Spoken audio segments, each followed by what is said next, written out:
वो कहाँ पे इस्तेमाल किया जाता है और किस काम के लिए इस्तेमाल किया जाता है, या उस फार्मूले का मकसद क्या होता है, ये कल हमने डिस्कस किया था।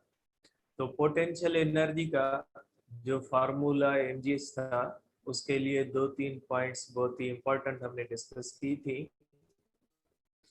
पोटेंशियल एनर्जी का जो फार्मूला mgh होता है, ये हमें टोटल पोटेंशियल एनर्जी की मेयर नहीं देता, ये हमें चेंज ऑफ पोटेंशियल एनर्जी की मेयर देता है, और वो भी दो ऐसी पॉइंट्स के दरमियान जिन पॉइंट्स की दरमियान हाइट कम है।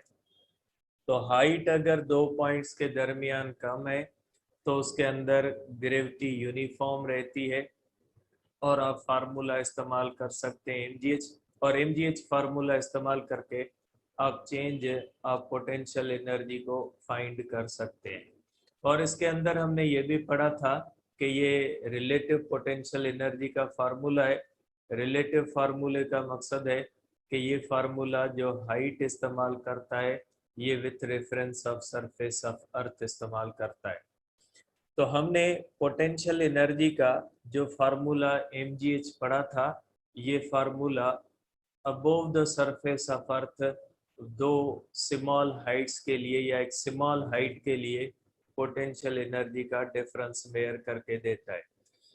आज हम पढ़ते हैं कि अगर किसी भी बॉडी को अबोव द सरफेस ऑफ अर्थ बहुत ज्यादा हाइट तक अगर ले जाएं, अगर हाइट बहुत ज्यादा हो जाती है, तो फिर हम पहले दिन ही पढ़ के आए हैं, वर्क डन अगेंस्ट ग्रेविटी में हमने पढ़ा था, तो फिर work done by constant force नहीं होगा, फिर work done by variable force होगा।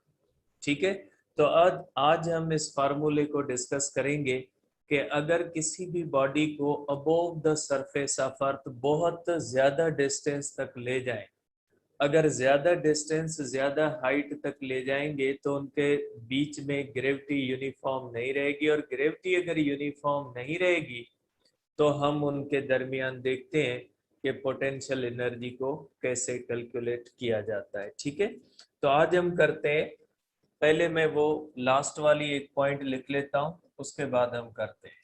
ठीक है, potential energy difference between 2 kilos points, 2 kilos points के दरमियान पोटेंशियल एनर्जी डिफरेंस का फार्मूला। जैसे फॉर एग्जांपल, अगर ये हमारे पास अर्थ है, ये पॉइंट ए है, यहाँ से अगर बॉडी को ले जाते हैं पॉइंट बी पे, तो ये हाइट छोटी होती है, तो यहाँ से लेकर सरफेस ऑफ अर्थ के हिसाब से ये जो हम लेते हैं,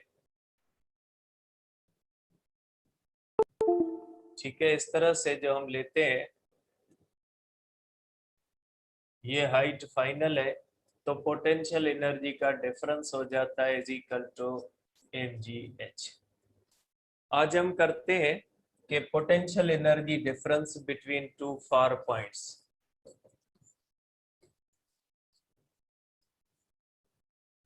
बिटवीन टू फार पॉइंट्स,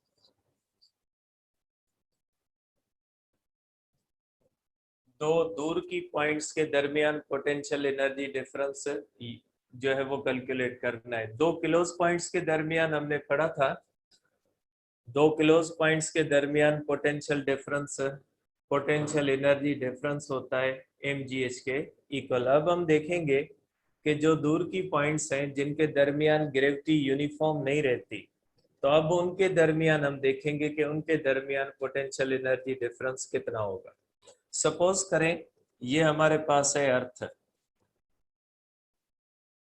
ठीक है, ये हमारे पास अर्थ है, और एक बॉडी है, ये पॉइंट ए है, above the surface of earth point A पे है।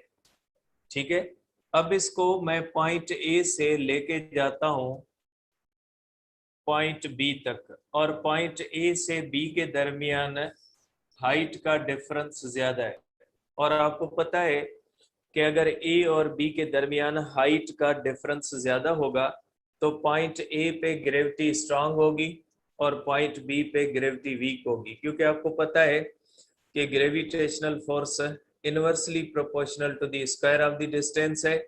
तो inversely proportional to the square of the distance का मतलब यही होता है कि gravity decreases with the distance. यहाँ पे हाइट कम थी इसलिए इतनी तेजी से ग्रेविटी कम नहीं होती, ग्रेविटी ऊपर जाने से स्लोली डिक्रीज होती है, इसलिए स्मॉलर हाइट्स पे कोई खास फर्क नहीं आता ग्रेविटी के अंदर, इसलिए हम यहाँ पे ये चीज कंसीडर नहीं करते। लेकिन अगर सरफेस ऑफ अर्थ से कोई भी चीज बहुत ज्यादा हाइट पे चली जाती है, बहुत ज्यादा हाइट पे जाने से ये होता है कि पॉइंट ए पे ग्रेविटी स्ट्रांग होती है और पॉइंट बी पे जो ग्रेविटी होती है वो वीक हो जाती है।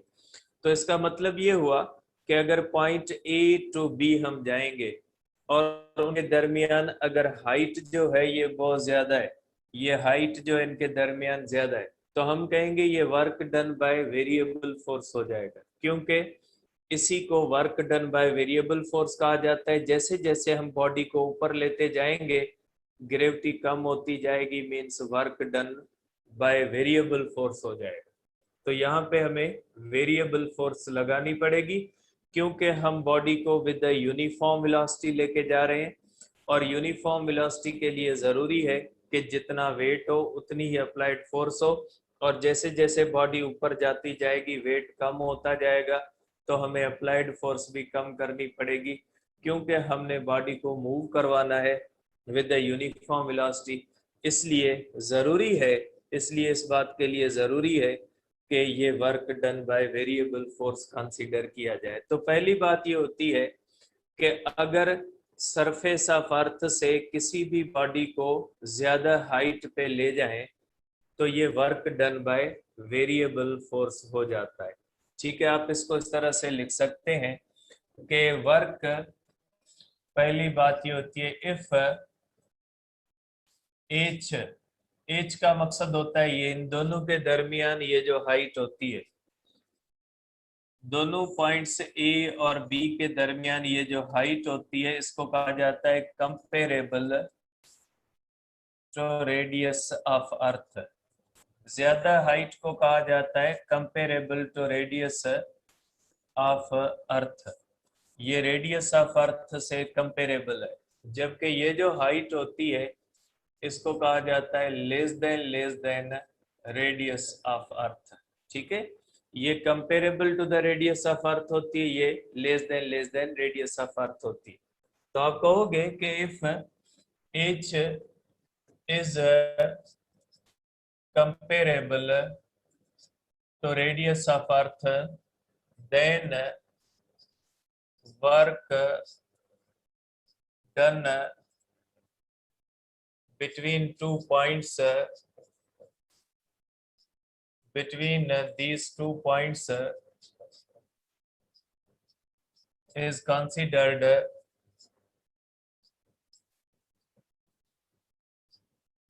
work done by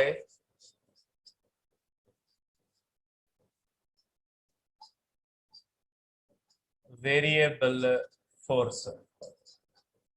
अब ये work done by variable force consider किया जाएगा, और आपको पता है कि work done by variable force अगर इसको हम करेंगे तो इसको work done by variable force को कैलकुलेट करने का तरीका ये होता है कि जितनी भी डिस्प्लेसमेंट होता है उसको स्मॉलर हाइट्स के अंदर तकसीम करेंगे। ठीक है, तो अब हम क्या करते हैं, मास ऑफ अर्थ को आप कैपिटल एम ई कर दें और बॉडी के मास को आप कर दें एम। ठीक है, अब हम क्या करते हैं, पूरा डिस्प्लेसमेंट या ये जो पूरी हाइट एच होती है इसको हम स्मॉल हिस्सों में तकसीम करते हैं, और इस फार्मूले के अंदर हमने हाइट ली थी फ्रॉम सरफेस ऑफ अर्थ, और इस फार्मूले के अंदर हम हाइट ले रहे हैं फ्रॉम सेंटर ऑफ अर्थ।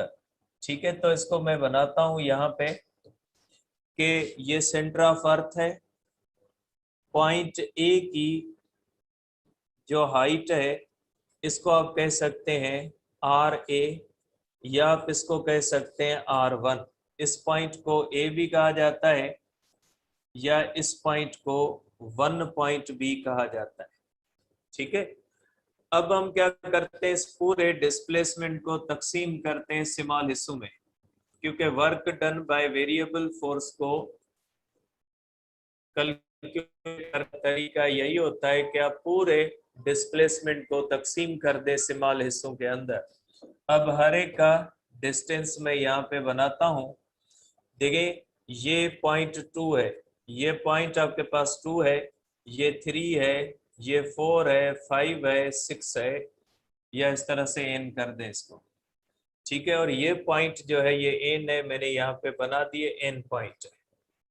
अब ए पॉइंट का डिस्टेंस सेंटर ऑफ अर्थ से आ रही है, ये r1 है। पॉइंट 2 का डिस्टेंस जो होगा r2 होगा। पॉइंट 3 का जो डिस्टेंस होगा ये r3 होगा। पॉइंट 4 का जो डिस्टेंस होगा ये r4 होगा, और r5 का डिस्टेंस जो होगा ये r5 होगा, और इसका डिस्टेंस ये जो होगा, इसका जो डिस्टेंस होता है ये, इस डिस्टेंस को आप कहोगे कि ये आर बी है या ये आर एन है। ठीक है, तो पूरे हमने क्या किया, पूरी हाइट को हमने स्मॉल हिस्सों के अंदर तकसीम किया। स्मॉल हिस्सों के अंदर तकसीम करने का जो रीजन है वो ये है कि work done between two far points in gravitational field जो होता है वो work done by variable force होता है, और work done by variable force जो होता है उसको कैलकुलेट करने का तरीका यही होता है कि आप पूरे डिस्प्लेसमेंट को थोड़े छोटे छोटे हिस्सों में तकसीम करें, और फिर सब हिस्सों का वर्क आपस में कैलकुलेट करके उनको आप आपस में सम दें, तो आपको टोटल वर्क मिल जाएगा। ठीक है, अब हम इसका बनाते हैं फार्मूला। मैं डेरिवेशन नहीं करता, सिर्फ फार्मूला लिखता हूं, हमें सिर्फ फार्मूले से काम होगा। यहाँ पे टोटल वर्क जो होगा between, total work from A to B is equal to work from 1 to 2 होगा, प्लस वर्क फ्रॉम 2 to 3 होगा,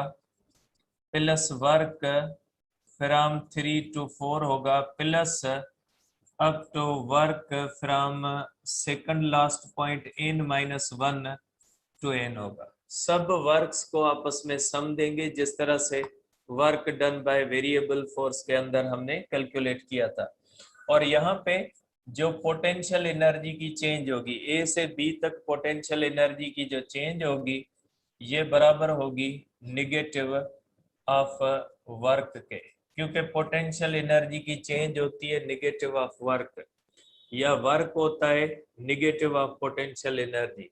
क्योंकि आपको पता है वर्क होता है निगेटिव ऑफ पोटेंशियल एनर्जी, या चेंज ऑफ पोटेंशियल एनर्जी होती है निगेटिव ऑफ वर्क के। इसलिए जब पॉइंट ए टू बी आप लेके जाओगे तो चेंज ऑफ पोटेंशियल एनर्जी जो होगी वो हो जाएगी work from A to B के। ठीक है, अब हम यहाँ पे करते हैं। अब अगर हम देखते हैं तो बेटा हमने किया था कि जब work done by variable force calculate किया जाता है तो डिफरेंट इंटरवल्स की जगह पे फोर्स डिफरेंट होती है। यहाँ पे फोर्स 1 होगी, यहाँ पे फोर्स 2 होगी, यहाँ पे 3 होगी, 4 होगी, 5 होगी, और यहाँ पे फोर्स एफ एन होगी, क्योंकि हर इंटरवल पे डिफरेंट फोर्सेस होती हैं। Work done by variable force के टॉपिक के अंदर हमने किया था कि जब इस तरह से कोई भी बॉडी मूव करती है तो इस जगह पे F1 होती है, यहाँ पे F2 होती है, यहाँ पे F3 होती है, तो हर इंटरवल पे डिफरेंट पॉइंट्स पे जो फोर्स होती है वो डिफरेंट होती है। तो इसी तरह से जब बॉडी पॉइंट ए पे होगी तो ग्रेविटेशनल फोर्स F1 होगी, जैसे जैसे बॉडी पॉइंट 2 पे चली जाएगी तो ग्रेविटेशनल फोर्स F3 हो जाएगी, सो F2 हो जाएगी, F3 एंड सो ऑन हो जाएगी। अब अगर हम करेंगे कि वर्क फ्रॉम 1 to 2 छोटे इंटरवल के लिए, आपको पता है हमने कहा था कि छोटे इंटरवल के लिए आप ये फार्मूला इस्तेमाल कर सकते हैं, एफ एस कॉस थीटा, ये फार्मूला आप इस्तेमाल कर सकते हैं। ठीक है, अब ये फार्मूला स्मॉल हाइट्स के लिए इस्तेमाल किया जा सकता है, क्योंकि स्मॉल हाइट्स के अंदर, स्मॉल डिस्प्लेसमेंट के अंदर ग्रेविटी यूनिफॉर्म रहती है। तो जब बॉडी 1 to 2 जाएगी तो ग्रेविटी यूनिफॉर्म रहेगी। अब यहाँ पे फोर्स होगी एवरेज, ठीक है, यहाँ पे फोर्स हो जाएगी एवरेज। एवरेज फोर्स यहाँ पे हम निकालेंगे। मैंने आपको work done by variable force के अंदर कहा था कि जब किसी भी इंटरवल के अंदर हम वर्क कैलकुलेट करेंगे तो एक फोर्स उसकी इनिशियल पॉइंट पे होगी, एक फोर्स उसकी फाइनल पॉइंट पे होगी। या तो आप इनिशियल पॉइंट की फोर्स को ले लें या तो आप एवरेज ले लें, ठीक है। और जो आपके बुक के अंदर work done by variable force का टॉपिक दिया हुआ है उसके अंदर कहा गया है कि इनिशियल पॉइंट की ले, लेकिन आप इसको बेहतर रिजल्ट बेहतर बनाने के लिए आप इसको फोर्स एवरेज के सेंस में ले सकते हैं। तो फोर्स एवरेज हो जाएगी is equal to F1 plus हो जाएगा F2 अपॉन 2 इनटू हो जाएगा डिस्प्लेसमेंट, डिस्प्लेसमेंट होगा डेल्टा R इनटू हो जाएगा cos 180 डिग्री, ठीक है। क्योंकि हम यहाँ पे जो फोर्स लेते हैं ग्रेविटी डाउनवर्ड होती है, डिस्प्लेसमेंट अपवर्ड होता है। अब देखिए आपको पता है बेटा कि इसको कर ले आप इक्वेशन 1। देखिए आपको पता है यहाँ पे फोर्स ग्रेविटी की लगती है, F1 हो जाएगी। यहाँ पे जो फोर्स होगी ग्रेविटी है एम और अर्थ के दरमियान है, इनके दरमियान डिस्टेंस R1 है। F1 हो जाएगी GM अपॉन R1 स्क्वायर और F2 हो जाएगी is equal to GM upon R2 square. यहाँ पे रख के आप एवरेज निकालोगे और जो डेल्टा R होता है, डेल्टा R हो जाएगा R2 माइनस R1 और cos 180 इज इक्वल टू हो जाएगा -1 के, ठीक है। अब अगर ये चीजें इस फार्मूले के अंदर आप रखोगे, F1 की F2 की वैल्यू रख के आप एवरेज लोगे और डेल्टा R को रख के आप इस तरह से जो है वो R2 माइनस R1 इस तरह से रख के अगर इसको कैलकुलेट करोगे तो यहाँ पे work between 1 to 2 is equal to आ जाएगा GM 1 upon R1 minus 1 upon R2। मैंने फार्मूला कैलकुलेट नहीं किया, ड्राइव नहीं किया, डायरेक्ट फार्मूला लिख दिया है, ठीक है। कि जो वर्क बिटवीन 1 to 2 होगा इसका फार्मूला आ जाएगा GM 1 upon R1 minus 1 upon R2।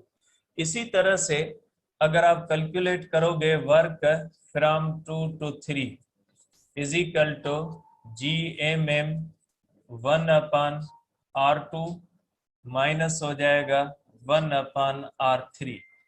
ये हो जाएगा R2 और ये हो जाएगा R3 और ये होता है डेल्टा R। ये होते हैं हर एक के डेल्टा R।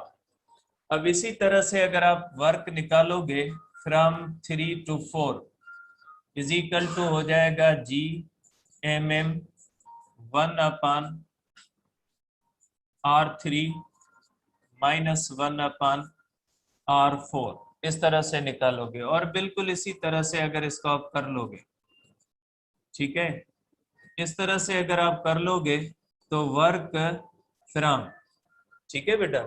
अब अगर इसी तरह से आप फार्मूला ड्राइव करोगे तो work from A to B, work from A to B is equal to work from 1 to 2 GM 1 upon R1 minus 1 upon R2 plus GM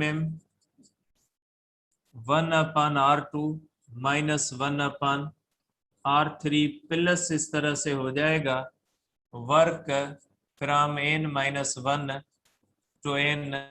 तो ये हो जाएगा आपके पास GM 1 upon RN minus 1 minus 1 upon RN ये हो जाएगा, ठीक है। इस तरह से सम दोगे, देखें ये -1 अपान R2 है, ये +1 अपान R2, ये इस तरह से कैंसिल आते जाएंगे, सब फैक्टर कैंसिल हो जाएंगे और work from A to B हो जाएगा is equal to G M M 1/RA minus 1/RB, इस तरह से आ जाएगा। ठीक है, तो work between A and B का ये फार्मूला होगा। ये फार्मूला आपने याद रखना है। आपने जो पूरे इस चीज के अंदर जो एक तो थ्योरेटिकल बातें याद करनी है और ये फार्मूला याद करना है। ठीक है, ये फार्मूला है वर्क डन बिटवीन 2 पॉइंट्स का। मैं आगे लिखता हूं इसको। ठीक है, ये हो जाएगा आपके पास work between A and B. Work between A and B is equal to G 1/RA minus 1/RB। ये वर्क डन का फार्मूला है बिटवीन 2 पॉइंट्स। कौन सी पॉइंट्स? 2 फार पॉइंट्स। अगर आप जमीन से ऊपर किसी भी चीज को अगर सरफेस ऑफ अर्थ से ऊपर ले जाओगे, स्मॉल हाइट के लिए ले जाओगे, तो वर्क हो जाएगा mgh के बराबर। और अगर लॉन्गर हाइट्स के लिए ले जाओगे तो उसके अंदर वर्क हो जाएगा between A and B is equal to G M M 1/RA minus 1/RB। इसको सिंपली आप इस तरह से कह सकते हैं कि अगर ये अर्थ है, एक बॉडी पॉइंट ए पे है और इसका डिस्टेंस ये है आपके पास RA। इस बॉडी को आप ले जाते हो पॉइंट बी पे, तो अगर आप कैलकुलेट करना चाहते हो कि आपने कितना वर्क किया है, तो ये वर्क का फार्मूला। सिंपल सी स्टेटमेंट आप ये कह सकते हैं कि अगर किसी भी बॉडी को सरफेस ऑफ अर्थ से ज्यादा, और इस हाइट के लिए आप लिख लें कि ये हाइट जो होती है ये comparable to radius of earth अगर हो, तो ये फार्मूला आप इस्तेमाल कर सकते हैं। अगर ज्यादा हाइट के लिए होगा, अगर स्मॉल हाइट होगी तो कौन सा रखोगे? mgh रखोगे। अगर ज्यादा हाइट होगी तो कौन सा रखोगे? ये रखोगे। अब वर्क के हुए 2 फार्मूले। कौन से? एक work against gravity between 2 close points mgh, work done against gravity between 2 फार पॉइंट्स। ठीक है, बिटवीन 2 फार पॉइंट्स, वो कौन सा हो गया? ये हो गया। ठीक है, तो ये 2 बातें जो है वो माइंड में रखिएगा कि अगर वर्क किसी भी बॉडी को स्मॉल हाइट के लिए ले जाते हैं और स्मॉल हाइट को कहा जाता है h less than radius of earth, तो work between A and B is equal to mgh होगा माइनस mgh, माइनस होती है उसकी सिंबल। और अगर बिटवीन 2 फार पॉइंट्स लोगे जहां पे ग्रेविटी नॉन यूनिफॉर्म होगी, तो ये फार्मूला लगेगा। वर्क के 2 फार्मूले माइंड में रखने हैं। ठीक है, तो ये हो गया हमारा वर्क का फार्मूला। अब आपको पता है, अब हम करते हैं change of potential energy. Change of potential energy between 2 far points. 2 far points के दरमियान, देखिए क्लोज पॉइंट्स के दरमियान change of potential energy mgh होती है। तो 2 फार पॉइंट्स के दरमियान चेंज ऑफ पोटेंशियल एनर्जी होती है निगेटिव ऑफ वर्क। ये मैंने फार्मूला पहले भी लिखा है। अगर 2 पॉइंट्स हैं, इनके दरमियान यहाँ पे इस बॉडी की पोटेंशियल एनर्जी UA होगी और यहाँ पे पोटेंशियल एनर्जी UB होगी, और यहाँ से यहाँ तक ये होगी चेंज ऑफ पोटेंशियल एनर्जी। तो change of potential energy between A and B, जाहिर सी बात है बॉडी जब ऊपर जाएगी पोटेंशियल एनर्जी के अंदर इंक्रीज आएगा, चेंज हो जाएगी। ये हो जाएगा negative of work between A and B is equal to हो जाएगा निगेटिव, और वर्क हो जाएगा जी एम एम 1/RA माइनस हो जाएगा 1/RB। ठीक है, अब अगर इस निगेटिव साइन को यहाँ पे करें हम मल्टीप्लाई, तो ये हो जाएगा is equal to change of potential energy GMM 1/RB minus 1/RA।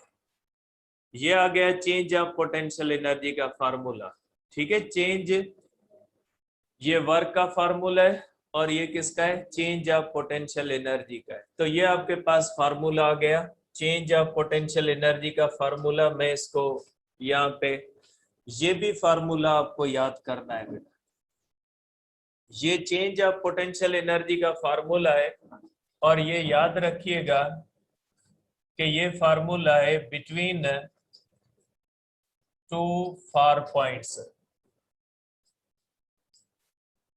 दो दूर की जो पॉइंट्स होती है, where gravity is not uniform. अगर ग्रेविटी यूनिफॉर्म नहीं है, then change of potential energy is equal to G M M 1/RB minus 1/RA। ये फार्मूला आप लिख सकते हैं। ठीक है, अब चेंज ऑफ पोटेंशियल एनर्जी के भी दो फार्मूले हुए, कौन से, एक चेंज ऑफ पोटेंशियल एनर्जी का mgh, और वो जो पोटेंशियल एनर्जी की चेंज आपको बताता है वो बिटवीन टू सिमिलर पॉइंट्स बताता है, हाइट, छोटी हाइट हो जहां पे ग्रेविटी यूनिफॉर्म हो, और उस फार्मूले को रिलेटिव फार्मूला कहा जाता है। और वो रिलेटिव फार्मूला किसके है, with respect to the surface of earth, जो arbitrary 0 point of potential energy होती है। ये formula change of potential energy का ही है, लेकिन ये बिटवीन फार पॉइंट्स हैं जहां पे ग्रेविटी नॉन यूनिफॉर्म रहती है। और ये फार्मूला रिलेटिव नहीं है, ये with respect to the centre of earth देता है, और सेंटर ऑफ अर्थ के हिसाब से ये देता है। वो फार्मूला चेंज किसके हिसाब से देता है, with respect to the surface of earth देता है। ये किसके हिसाब से देता है, ये देता है with respect to the centre of earth, क्योंकि मैंने जो फिगर ली हुई है इसके अंदर मैं डिस्टेंस जो ले रहा हूँ, हाइट जो ले रहा हूँ, फ्रॉम सेंटर ऑफ अर्थ ले रहा हूँ। ठीक है, याद रखिएगा। तो ये हुए हमारे पास चेंज ऑफ पोटेंशियल एनर्जी के। अब मैं इसको दोनों चीजों को लिखता हूं, ठीक है, ताकि आपको ये चीज माइंड में आ जाए। ठीक है, पहला ये होता है कि work done between two close points, close points where gravity is uniform.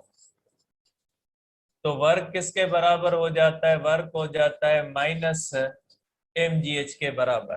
ठीक है, work done between two far points where gravity is not uniform, where gravity is not uniform, gravity is not uniform, तो is equal to होता है G M M 1/R1 minus 1/R2। R A या R B अब से कर सकते हैं, ये पॉइंट 1 होती है, ये पॉइंट 2 होती है, या एन पॉइंट कर ले, या 2 कर ले, ठीक है, कोई मसला नहीं है। ठीक है, बिटवीन जो होगा 1/R1 माइनस 1/R2। तीसरी बात मैंने कौन सी कही, तीसरी बात मैंने ये कही कि change of potential energy delta U between two close points where gravity is uniform,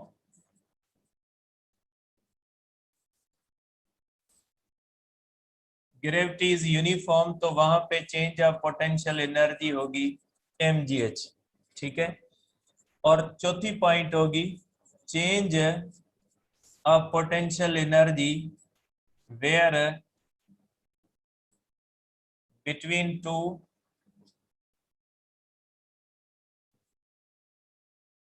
to far points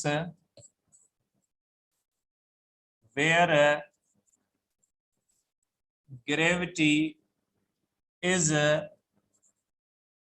not uniform। ठीक है, तो ये डेल्टा यू हो जाएगी is equal to G M M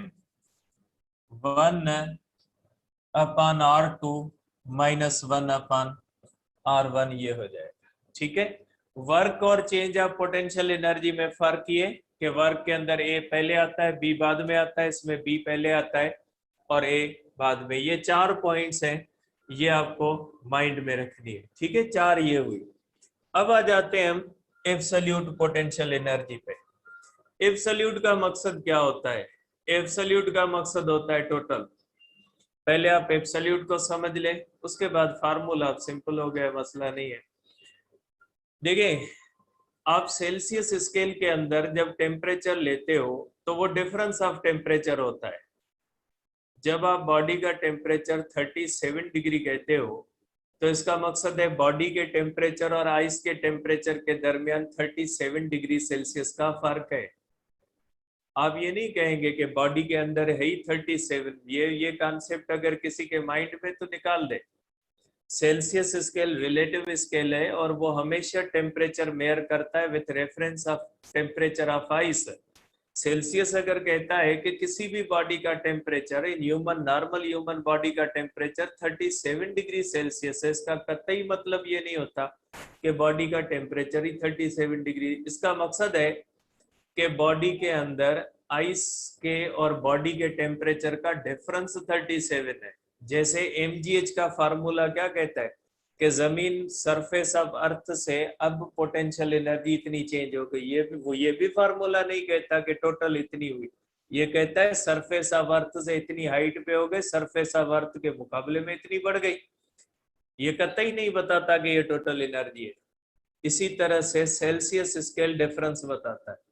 Celsius scale अगर डिफरेंस बताता है तो वो इसलिए बताता है क्योंकि उसके अंदर जो हम रेफरेंस पॉइंट इस्तेमाल करते हैं वो जीरो करते हैं आइस को, और आइस का टेम्परेचर एक्चुअल जीरो नहीं होता, ये आर्बिटरी जीरो माना जाता है। एक्चुअली आइस का टेम्परेचर 273 केल्विन होता है।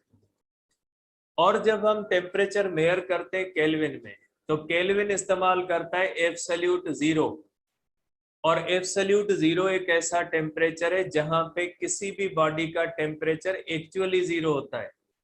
जब केल्विन आपको कहता है कि बॉडी का टेम्परेचर 310 डिग्री सेल्सियस 310 केल्विन है, तो इसका मतलब है बॉडी के अंदर है ही 310।